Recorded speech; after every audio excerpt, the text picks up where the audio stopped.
بسم الله الرحمن الرحيم. الحمد لله والصلاة والسلام على رسول الله محمد بن عبد الله وعلى آله وأصحابه ومن والاه.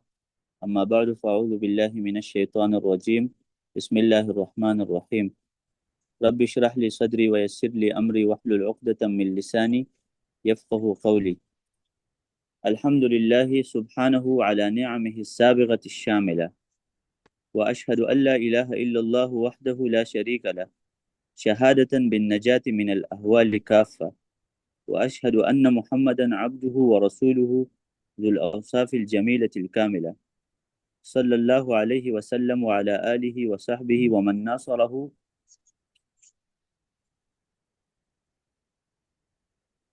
وبعد، فلما ظهر لي تصويب الملحين علي في وضع شرح على الكراسة التي سميتها بالنقايا، وضمنتها خلاصة 14 علما. جو کتاب ہمارے سامنے ہے امام سیوطی رحمہ اللہ کی تصنیفات میں سے ہے، النقایہ کے نام سے، اور یہ کتاب کئی علوم کے اوپر مشتمل ہے، جن میں اصول فقہ، اصول الحدیث، اصول التفسیر سر فہرست ہے۔ النقایہ، جیسے ہم انتقاء کا لفظ سنتے ہیں، انتقاء کا مطلب ہے انتخاب، یعنی کسی چیز کو انتخاب کرنے، جس کو اجتباء بھی کہا جاتا ہے، استفاء بھی کہا جاتا ہے، یعنی چن لینا، منتخب کرنا۔ جیسے حافظ ابن حجر کی کتاب ہے نخبۃ الفکر، یعنی افکار کا منتخب افکار۔ یہاں پر بھی نقایہ کا یہ مطلب ہے کہ الافکار المنتقات، یعنی ان علوم میں جو قواعد ہیں ان کا خلاصہ اور نچوڑ، کیونکہ ان علوم میں کئی کتابیں لکھی گئی ہے امام سیوطی سے پہلے۔ امام سیوطی رحمہ اللہ مشہور محدثین میں سے ہے، جو آل راؤنڈر ہے۔ تفسیر میں بھی ان کی کتاب ہے در المنصور کے نام سے، جو ترجمان القرآن سے ملخص ہے، اور اصول الحدیث پر بھی ان کی کتابیں ہیں، اصول الحدیث میں ان کے الفیہ کے نام سے کتاب ہے۔ تو سیوطی لیکن حدیث میں چونکہ محتاط نہیں تھے، ان کو حاطب اللیل کہا جاتا تھا، کہ رات کو لکڑیاں جمع کرنے والا، کہ اس میں ہو سکتا ہے کہ وہ شام کو بھی پکڑے۔ تو امام سیوطی کہتے ہیں فلما ظہر علی تصویب الملحین، سب سے پہلے انہوں نے سبب بیان کیا۔ جیسے حافظ ابن حجر نے نخبۃ الفکر خود متن بھی لکھا اور ساتھ شرح بھی، لیکن ساتھ اس کی ریزن وہ بتاتے ہیں کہ کیونکہ صاحب البیت ادری بما فیہ، گھر والا بہتر سمجھتا ہے گھر کے اندر جو چیزیں ہیں ان کے بارے میں۔ تو یہاں پر سب سے پہلے تالیف کا سبب بیان کرتے ہیں کہ میں نے النقایہ بھی خود لکھا اور شرح بھی خود اس کے اوپر، کیونکہ جو ماتن ہوتا ہے وہ اگر خود شارح ہو تو وہ زیادہ وضاحت کر سکتے ہیں اپنی باتوں کی۔ تو یہ النقایہ کے نام سے کتاب بھی سیوطی کی ہے، جلال الدین سیوطی کی، اور شرح بھی ان کے ہے۔ ہمارے سامنے جو ہے یہ شرح ہے۔ اور دیکھیں فلما ظہر علی تصویب الملحین علیہ، ملحین اصرار کرنے والے لوگ، یعنی بار بار میرے دوست اصرار کرتے تھے فی وضع شرح علی القراء التي سمیتها بالنقایا، میں نے جو ایک چھوٹی سی کتاب لکھی تھی نقایہ کے نام سے، تو بار بار کچھ لوگ اصرار کرتے تھے کہ اس کو میں ایکسپلین کر دوں، کیونکہ النقایہ مختصر کتاب ہے۔ اور نقایہ اس میں بھی اختلاف ہے کہ یہ زیر کے ساتھ ہے یا پیش کے ساتھ ہے۔ شیخ عبد الکریم خزیر نے اس کی وضاحت کی ہے کہ کون سا صحیح ہے۔ وضمنتها خلاصة 14 علما، اور اس رسالہ میں النقایہ کے نام سے جو رسالہ ہے، اس میں میں نے تقریباً 14 علوم کا تذکرہ کیا ہے۔ وراعیت فیہا غایت الایجاز والاختصار، اور میں نے اختصار ملاحظہ کیا ہے اس میں، یعنی اختصار کا خیال رکھا ہے کہ میں خلاصہ بیان کروں گا، یعنی تفصیل سے کام نہیں لیا ہے۔ وأودعت في طي الفاظها ما نشره الناس في الكتب الكبار، یعنی جو علماء نے ان فنون کے بارے میں کتابیں لکھی ہے اور اس میں تفصیلی باتیں ہیں، ان تفصیلی باتوں کا میں نے خلاصہ، بحيث لا يحتاج الطالب معها الى غيرها، اور میں نے وہ تمام قواعد کا تذکرہ کیا اصول فقہ کے حوالے سے، تاکہ طالب علم اس کتاب پڑھنے کے بعد کسی اور کتاب کا محتاج نہ ہو جائے، یہ کتاب مغنی ہے باقی کتابوں پڑھنے سے۔ ولا يحرم الفطن لدقائقها من خيرها، اور تاکہ جو زیرک طالب علم ہے، سوچنے والا ہے، وہ ان کے دقائق کے خیر سے محروم نہ ہو جائے۔ بادرت الى ذلك قصدا لعموم العائدہ، تو میں نے بڑی جلدی کے ساتھ ان کا ریکویسٹ ایکسیپٹ کر دیا۔ لوگوں نے ریکویسٹ کی تھی کہ آپ شرح لکھیں، و تمام الفائدہ، تاکہ فائدہ عام ہو جائے، و ابرازا لما انا باستخراجه احرى، اور تاکہ میں ان مبہم چیزوں کو باہر نکالوں، تاکہ وہ زیادہ مناسب ہے کہ میں ان کو نکالوں۔ اذ صاحب البیت بما فیہ ادرا، کیونکہ گھر والوں کو زیادہ بہتر پتہ ہے کہ وہ ہوتا ہے کہ گھر کے اندر کیا ہے، تو نقایہ کے اندر جو باتیں ہیں وہ مجھے زیادہ پتہ ہے کہ میں ایکسپلین کر دوں، یعنی میں ایکسپلینیشن کا زیادہ مستحق ہوں۔ وسمیتہ اتمام الدرایتی لقراء النقایا، اور یہ نقایہ کا لفظ ہے کیونکہ دیکھیں درایہ کے ساتھ لگتا ہے، تو نقایہ بھی کچھ لوگ پڑھتے ہیں، کچھ لوگ نقایہ پڑھتے ہیں، تو زیادہ بہتر یہ ہے، اس سے بھی پتہ چلتا ہے کہ سیوطی نے یہ جو شرح کا نام لکھا ہے کہ درایہ، تو یہ نقایہ، تاکہ وزن برابر ہو جائے۔ اتمام الدرایہ لقراء النقایہ، جو لوگ نقایہ جو میری کتاب ہے اس کو پڑھتے ہیں، تاکہ ان لوگوں کے اوپر میں اس کتاب کا فہم واضح کر دوں، فہم کو مکمل کرنے کے لیے، تاکہ اس کی ایکسپلینیشن کرو، اس کی تشریح کرو، تفسیر کرو۔ واللہ تعالی اسأل التوفیق والہدایہ، اللہ سے توفیق کا سوال کرتا ہوں، ہدایت کا، اعانت کا اور رعایت کا، تاکہ میں اس کتاب کو مکمل کروں۔ تو ابھی یہ مقدمات میں ابن سیوطی رحمہ اللہ نے یہ بات کی ہے کہ میں نے یہ شرح کیوں لکھا، اور متن اور شرح میں کیا فرق ہے، اور آپ نے جان لیا کہ نقایہ کے نام سے متن تھا، پھر اس کے بعد اس کی تفصیل اور تشریح خود سیوطی نے کیا ہے۔ اس پر معاصرین علماء کی شرح بھی موجود ہے نقایہ کے اوپر، جو عبد الکریم خزیر ہے، وہ بھی 250-60 صفحات میں ہے۔ بسم اللہ الرحمن الرحیم، ای ابتدئ الحمد الثناء بالجمیل ثابت للہ عز وجل۔ الحمد للہ، آپ کو معلوم ہے کہ جب جار مجرور خبر کی شکل میں ہو تو وہاں پر خبر محذوف ہوگا، اور یہ جار مجرور اس کے ساتھ متعلق ہوگا، یعنی جب قرآن مجید کے سٹارٹ میں ہے نا کہ الحمد للہ، تو للہ تو جار مجرور ہے نا، تو جار مجرور تو کسی مشتق کے ساتھ متعلق ہوتا ہے، یعنی الحمد ثابت للہ، تو ثابت یہاں پر ہم نکالیں گے کہ حمد ثابت ہے اللہ تعالیٰ کے لیے، یعنی تمام کمال کی صفات اللہ تعالیٰ کے لیے ثابت ہے عز وجل۔ والشکر لہو، شکر اور حمد میں کیا فرق ہے؟ جو آپ کے ساتھ احسان کرتا ہے تو اس کا آپ شکر ادا کرتے ہیں، لیکن اگر کوئی آپ کے ساتھ احسان نہ کرے اور آپ اس کے شکریہ ادا کرے، اس کو حمد کہا جاتا ہے۔ تو حمد کسی چیز کے بدلے میں نہیں ہوتا، اور شکر کسی چیز کے بدلے میں ہوتا ہے۔ والصلاة والسلام علی خیر نبی ارسلہ، اور محمد علیہ السلام کے اوپر درود ہے۔ درود کا کیا مطلب ہے؟ کہ ذکرہ فی الملأ الاعلی، ہم اللہ سے دعا کرتے ہیں کہ محمد علیہ السلام کو اپنے جو فرشتوں کے مجلس ہے ان میں یاد کرے، نبی علیہ السلام ارسلہ، اللہ تعالیٰ نے ان کو رسول بنائے۔ نبی علیہ السلام نبی تھے، پھر بعد میں رسول بنے، اقرا کے ساتھ نبی بنے تھے، اور مدثر کے ساتھ رسول بنے تھے۔ رسول اور نبی میں فرق ہے، رسول مکلف ہوتا ہے تبلیغ کا، اور نبی مکلف تبلیغ کا نہیں ہوتا، دونوں میں فرق ہے، عموم خصوص ہے۔ ہر رسول نبی ہے لیکن ہر نبی رسول نہیں ہے، عموم خصوص مطلق ہے، تو منطقی علماء کہتے ہیں۔ اور آدم نبی ہے، اور نوح علیہ السلام پہلا رسول تھا، اس کا مطلب یہ ہے کہ آدم رسول نہیں تھے، اس لیے اللہ تعالیٰ نے جب تذکرہ کیا نا وَكَانَ رَسُولًا نَبِيًّا، یہ رسول بھی تھے اور نبی بھی تھے۔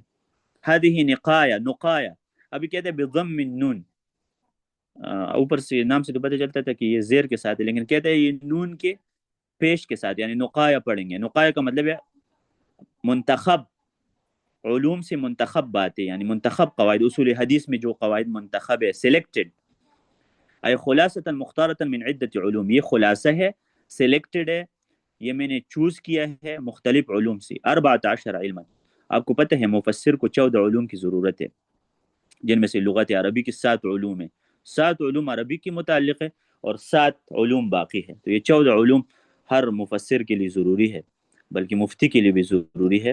تو 14 علوم کا تذکرہ مختلف کتابوں میں، جیسے ڈاکٹر خالد السبت نے اپنی کتاب قواعد التفسیر میں 14 علوم کا تذکرہ کیا۔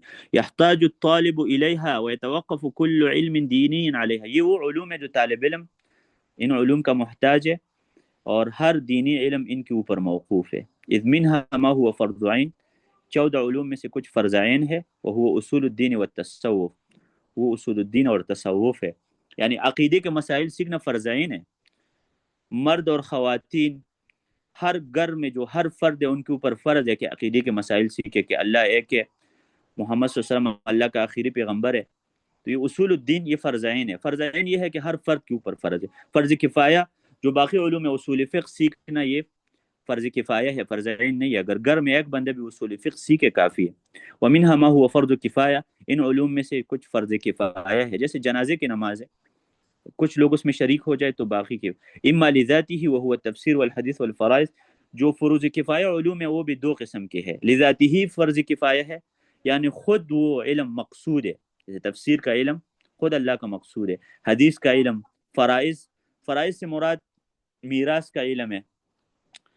فرائض کا لفظ میراث کے علم کے لیے بھی استعمال ہوتا ہے. اور لتوقف غیرہ علیہ، یا وہ علوم ہے جو خود مقصود نہیں ہے لیکن چونکہ اور علوم ان کے اوپر موقوف ہے. یعنی آپ قرآن اور حدیث کو نہیں سمجھ سکتے نحو اور صرف کے بغیر، تو وہ بھی فرض کفایہ ہے. لتوقف غیرہ علیہ کا مطلب یہ ہے کہ صرف، نحو، بلاغہ، کیونکہ قرآن مجید اور رسول اللہ علیہ وسلم کے احادیث، تو اس کو کہتے ہیں مقاصد اور وسائل. بعض علماء جو تفسیر اور حدیث ہے ان کو مقاصد کہتے ہیں، اور جو نحو اور صرف باقی علوم ہے ان کو وسائل کہتے ہیں. تو جیسے نماز فرض، اس طرح وضو بھی فرض ہے نا، کیونکہ وضو وسیلہ ہے. نماز کپڑوں کے بغیر نہیں ہو سکتی ہے، تو کپڑے خریدنا بھی فرض ہے.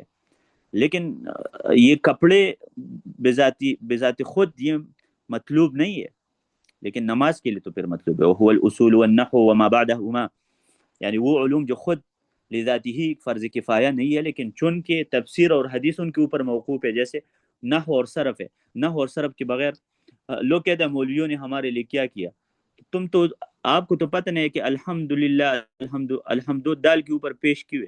علماء نے تمہیں یہ بھی بتایا ہے کہ الحمد التحیات تمہیں التحیات کے اوپر پیش کیے. تو یہ تو علماء نے آپ کو بتایا، آپ کو کیا پتہ. ابھی بھی ہزاروں لوگوں کو پتہ نہیں ہے کہ الحمدللہ ہم الحمد کیوں پڑھتے، الحمد کیوں نہیں پڑھتے، الحمد کیوں نہیں پڑھتے. تو علماء آپ کو بتا دے کہ مبتدا ہے اور مجرد عن العوامل اللفظیہ ہے، عوامل اس کے اوپر داخل نہیں ہے، تو عامل معنوی ہے اس کے اندر. یہ پڑھا آپ کو کدھر سمجھ آئے گا. ومنه الطب الذي يعرف به حفظ الصحة المطلوبة للقيام بالعبادات. اسی طرح جو طب ہے نا یہ بذاتی ہی فرض نہیں ہے. جو طب کا علم ہے نا میڈیکل، لیکن چونکہ مسلمانوں کے صحت کی حفاظت مقصود ہے تاکہ وہ نماز پڑھ سکے. اگر آپ صحت مند ہے تو نماز صحیح طریقے سے پڑھ سکیں گے، تو اس کے لیے پھر طب فرض ہے. تو طب خود فرض نہیں ہے، لیکن طب آپ لوگوں کی جان بچانے کے لیے حاصل کرتے ہیں. تو اس لیے چونکہ صحت کی حفاظت اس کے اوپر موقوف ہے، تو جیسے شرط اور مشروط ہے نا، شرط اور مشروط ہے. کل قیام بالمعاش بل اہم واللہ اسأل ان ينفع بها ويوصل اسباب الخیر بسببها. اللہ سے دعا ہے کہ میری اس کتاب کی وجہ سے لوگوں کو فائدہ پہنچائے. اصول الدین، ابھی سب سے پہلے اصول الدین کے بارے میں بات کرتے ہیں. اصول اصل کی جمع ہے، بنیاد کو کہا جاتا ہے. دین سے مراد جزا بھی ہے. مالک یوم الدین یعنی قیامت کو یوم الدین اس لیے کہا جاتا ہے کہ جزا، بدلہ، مجازات کو کہا جاتا ہے. دین کو اس لیے دین کہا جاتا ہے کہ بدلے والا دین ہے. اللہ تعالیٰ کبھی مومن اور فاسق کو برابر نہیں سمجھتا. ام حسب الذین اجترحوا السیئات ان نجعلهم کالذین آمنوا. کیا یہ لوگ گمان کرتے ہیں کہ ہم ان کو مسلمانوں جیسے بنائیں؟ تو اللہ فرق کرتا ہے. جو محسن لوگ ہیں ان کو جنت دیتا ہے، اور جو غلط لوگ ہیں، فاسقین یا کفار ہیں، ان کو جہنم دیتے ہیں. تو اس لیے اسلام کا دوسرا نام دین ہے. دین کا مطلب کیا ہے کہ ایک راستے کو اپنانا. سورۃ توبہ میں اللہ نے کہا ولا یدینون دین الحق، ان لوگوں سے جہاد کرے تو سیدھے راستے پر نہیں چلتے، صحیح دین پر نہیں چلتا. تو دین بدلے کے معنی میں بھی آتے ہیں راستے. اچھا، تو اصول الدین یعنی اسلام کے جو اصول ہے نا، جو عقیدے کے مسائل ہے، عقیدے کا علم یہ سب سے اہم علم ہے. اس لیے امام ابو حنیفہ رحمہ اللہ نے اپنی کتاب کا نام الفقہ الاکبر رکھا، حالانکہ وہ کتاب عقیدے کے بارے میں ہے، تو ان کی طرف ایک منسوب کتاب ہے. چونکہ یہ اصل فقہ تو یہ ہے نا، عقیدے کے مسائل سیکھنا. عقیدے میں کتنے لوگ گمراہ ہو گئے ہیں. بدأت به، ابھی امام سیوطی کہتے ہیں کہ میں نے 14 علوم میں عقیدے کا علم کیوں مقدم کیا؟ لأنه اشرف العلوم مطلقا، کیونکہ یہ تمام علوم میں زیادہ اشرف علم ہے. کیونکہ اس علم کا تعلق اللہ کی معرفت سے ہے. اللہ کی معرفت اس علم کے بغیر حاصل نہیں ہوتی. تو اللہ کی معرفت یہ اللہ خود اشرف ہے، تو جو علم اللہ تک پہنچاتا ہے وہ علم بے اشرف ہے نا. کیونکہ شرف العلم بشرف المعلوم، علم کو شرف معلوم کی شرف سے حاصل ہوتا ہے. جب معلوم شرف والا ہو نا اللہ کے بارے میں جو علم ہے. لأنه يبحث عما يتوقف صحة الإيمان عليه وتتماته، کیونکہ یہ علم ڈسکس کرتا ہے ان امور کو جن کے اوپر ایمان کی صحت موقوف ہے. یعنی آپ کا ایمان تب درست ہے جب عقیدت صحیح ہو نا آپ کا. وَلَسْتُ أَعْنِي بِهِ علم الکلام، یاد رکھو اصول الدین سے مراد کچھ لوگ منطق اور علم الکلام سمجھتے ہیں نا، متکلمین. آپ کو پتہ ہے متکلمین نے عقیدے کے مسائل کافی ڈسکس کیے، تو علم الکلام یہ ایک خاص علم ہے. فلسفہ، علم الکلام اور منطق یہ قریب قریب علوم ہے. تو اکثر امام سیوطی کہتے ہیں میرا مقصد یہ نہیں ہے. آپ کو معلوم ہونا چاہیے کہ امام سیوطی نے علم الکلام کے مذمت پر کتاب لکھی ہے. اس کتاب کا نام ہے صون المنطق والکلام عن فن المنطق والکلام. یعنی اپنی باتوں کو منطق سے بچائے، عوام کو دور رکھے. اور اس میں کئی طبقوں کے اقوال ذکر کیے. صحابہ کے اقوال منطق کی مذمت میں، تابعین کے اقوال منطق کی مذمت میں، تبع تابعین کے اقوال. یہ جو علم الکلام ہے اس کی وجہ سے کئی لوگ گمراہ ہو گئے ہیں، لیکن بالکل یہ حرام نہیں ہے. علم الکلام آپ حاصل کر سکتے. وَهُوَ مَا يُنْسَبُ فِيهِ الْأَدِلَّةُ الْعَقْلِيَّةُ. علم الکلام میں منطقی لوگ کیا کرتے ہیں؟ فلاسفہ. امام غزالی بھی ان میں سے تھے، بعد میں جوینی بھی تھے، بعد میں توبہ کیا تھا. تو علم الکلام میں یہ کرتے ہیں کہ اللہ تعالیٰ کے وجود کے اوپر عقلی دلائل ذکر کرتے ہیں. علم الکلام کا پورا موضوع یہی ہوتا ہے کہ اللہ کو ثابت کرو، اور اللہ کو علیت کی دلیل سے ثابت کرتے ہیں. یعنی دنیا علت ہے، اور جو دنیا ہے یہ اللہ علت ہے، اور دنیا معلول ہے. ہر معلول کے پیچھے علت ہوتی ہے. یعنی ایک کوئی حادثہ ہو جائے، ایکسیڈنٹ ہو جائے، ایکسیڈنٹ کے پیچھے بے احتیاطی ریزن ہے نا.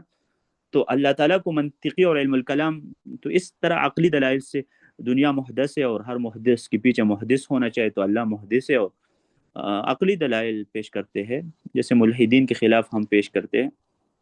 وَتُنْقَلُ فِيهِ أَقْوَالُ الْفَلَاسِفَةِ. علم الکلام میں فلاسفہ کے اقوال ذکر ہوتے ہیں. فلسفہ جو ابن عربی وغیرہ لوگ ہیں، اور فلاسفہ کی رد پر امام غزالی کی کتاب ہے تحافت الفلاسفہ، جو بعد میں ابن رشد نے اس کتاب کا رد کیا تحافت کے نام سے. تو بہرحال یہ جو امام سیوطی کہتے ہیں کہ اصول الدین سے مراد میرا علم الکلام والا علم نہیں ہے، یہ نہ سمجھے، کیونکہ کچھ لوگ عقیدے کے مسائل علم الکلام کی کتابوں سے سیکھتے ہیں. فَذَاكَ حَرَامٌ بِإِجْمَاعِ السَّلَف. علم الکلام حرام ہے اجماع سے. لیکن میں نے یہ بات کی ہے کہ جوازہ لکامل القریح. ایک عالم کہتے ہیں کہ منطق اور علم الکلام آپ سیکھ سکتے ہیں لیکن جب آپ کا عقیدہ درست ہو.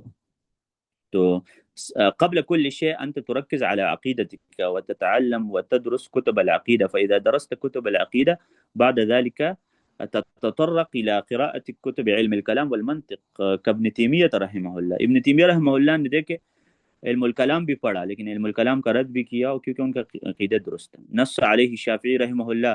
امام شافعی نے یہ بات ذکر کی ہے کہ علم الکلام حرام ہے. ومن کلام فیہ امام شافعی نے کہا لأن يلقي الله العبد بكل ذنب ما خلا الشرك خير له من أن يلقاه بشيء من علم الكلام. اللہ اکبر. امام شافعی کہتے ہیں لأن يلقي الله العبد بكل ذنب ما خلا الشرك خير له. یعنی شرک کے علاوہ اگر اللہ تعالیٰ انسان کو جہنم میں پھینکتا ہے شرک کے علاوہ، یعنی شرک کے علاوہ سب سے بڑی بیماری علم الکلام سیکھنا ہے. خیر من ان یلقاہ بشیء من علم الکلام. اللہ سے جب آپ نے ملاقات کرنا ہے اور اللہ تعالیٰ اگر آپ کو جہنم میں پھینکتے ہیں تو سب سے بہتر یہ ہے کہ زنا کی وجہ سے آپ کو جہنم میں پھینکے، یا آپ اللہ کو فیس کرتے ہیں. تو اذا لقیت اللہ تعالی فیمکن ان تلقاہ بذنب مثل الزنا وشرب الخمر لیکن لا تلقاہ وانت تعلمت علم المنطق. یعنی علم المنطق زنا سے بھی بدتر ہے. سب ثم ثنیت بالتفسیر. امام سیوطی کہتے ہیں دوسرے نمبر پر میں نے تفسیر کا علم ذکر کیا، تفسیر کے متعلق ریلیٹڈ جو قواعد ہے. لأنه اشرف العلوم الثلاثة الشرعیہ، کیونکہ شرعی جو تین علوم ہیں نا، فقہ اور حدیث اور تفسیر، سب میں بہتر تفسیر کا علم ہے. تفسیر کا علم یہ سب سے بہتر علم ہے، کیونکہ قرآن مجید کے 157 علوم ہے، ان کا علم حاصل کرنا بہت ضروری ہے. قرآن میں فقہ بھی ہے. بعض لوگ کہتے ہیں میں حدیث میں تخصص کرتا ہوں لیکن تفسیر کے ساتھ میرا کوئی تعلق نہیں ہے. یہ جھوٹ بولتے ہیں. آپ تخصص یہ کب سے آیا تھا؟ اصل علوم الشریعہ متلازمہ ہے، شریعت کے علوم متلازم ہے، سب سیکھے. لتعلقه بکلام اللہ تعالی ثم بعلم الحدیث. اور تیسرے نمبر پر میں نے علم الحدیث کا تذکرہ کیا لأنه یلیہ فی الفضیلہ، کیونکہ علم الحدیث تفسیر کے بعد دوسرے نمبر ہیں. ثم باصول الفقہ. اور تیسرے نمبر پر میں نے یا چوتھے نمبر پر میں نے اصول فقہ کا تذکرہ کیا، لأنه اشرف من الفقہ، کیونکہ اصول فقہ سے بہتر ہے۔ یہ سوال شیخ ابن عثیمین سے ہوا تھا کہ فقہ بہتر ہے یا اصول فقہ بہتر ہے، تو انہوں نے کہا تھا کہ اس میں دیکھا جائے گا، کبھی فقہ بہتر ہوگا اور کبھی اصول فقہ لیکن امام سیوطی کا رائے یہ ہے کہ اصول فقہ بہتر ہے، کیونکہ جب آپ اصول فقہ سیکھیں گے تو پھر آپ کو فقہ بھی سمجھ آئے گا، یعنی کیونکہ وہ رولز ہے نا، فقہ کے رولز ہے، فقہی مسائل کیسے استخراج کرنا ہے، ہاؤ ٹو کیسے تو اس کے لیے آپ اصول فقہ سیکھیں۔ اذ الاصل اشرف من الفرع، کیونکہ فقہ فرع ہے اور اصول فقہ اصل ہے، تو اصل فرع سے بہتر ہوتا ہے، ابو پہلے ہوتا ہے نا، بیٹا تو بعد میں ہوتا ہے، تو فقہ بیٹا ہے۔ ثم بالفرائض الذي هو من ابواب الفقہ، پھر میں نے علم المیراث کا تذکرہ کیا، کیونکہ وہ فقہ کے ابواب میں سے، وہ بعد الاصول فی الرتبہ، وہ اصول کے بعد مرتبے میں ہے، اور وہ فقہ کے اندر ہی ایک باب آتا ہے۔ قال بعضهم اذا اجتمع عند الشیخ دروس قدم الاشرف، یعنی اگر استاذ کئی علوم پڑھا رہا ہے تو قدم الاشرف، اس علم کو مقدم کیا جائے گا جو اشرف علم ہو، قدم الاشرف، جو زیادہ بہتر علم ہے۔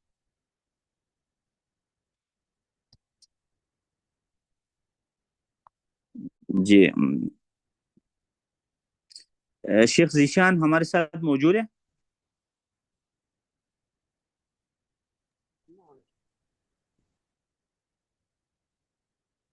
السلام علیکم۔ السلام علیکم۔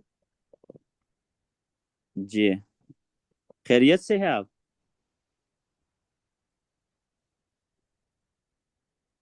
آواز آ رہی ہے؟